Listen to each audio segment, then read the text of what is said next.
Brilliance Audio presents At Night, All Blood is Black by David Diop. Translated by Anna Moskovakis. Performed by Dion Graham.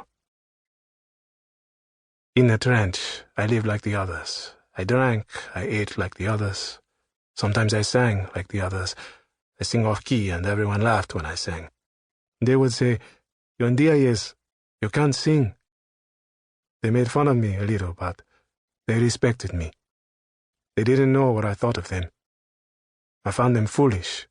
I found them idiotic because they didn't think about anything. Soldiers, black or white, who always say yes. When commanded to leave the shelter of their trench to attack the enemy, defenseless, it's yes.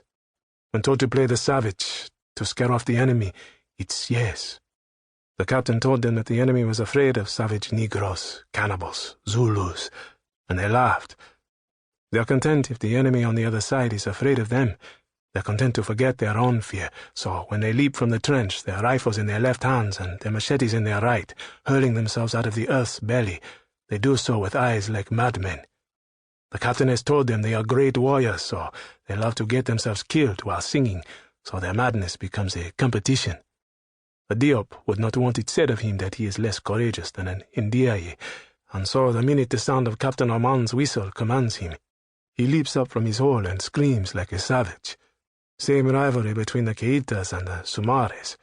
Same thing between the Diallos and the Fayes, the Canes and the Tiones, the Dianes, the Croamos, the Bayes, the Facolis, the Sals, the Diengs, the Secs, the Cas, the Cisse, the Indors, the Toures, the Camaras, the Bas, the Fols, the Coulibalis, the Sonko, the Cis, the Sissokos, the Drames, the Traores. They will all die without thinking because Captain Armand has said to them, "You, the Chocolat of Black Africa, are naturally the bravest of the brave. France admires you and is grateful. The papers talk only of your exploits." So they love to sprint onto the battlefield to be beautifully massacred while screaming like madmen, regulation rifle in the left hand and savage machete in the right. But I, Alpha Indiaye, I understand the true meaning of the captain's words. No one knows what I think. I am free to think whatever I want. And what I think is that people don't want me to think. The unthinkable is what is hidden behind the captain's words. The captain's France needs for us to play the savage when it suits them. They need for us to be savage because the enemy is afraid of our machetes. I know, I understand. It's no more complicated than that. The captain's France needs our savagery. And because we are obedient, myself and the others, we play the savage. We slash the enemy's flesh, we maim, we decapitate, we disembowel.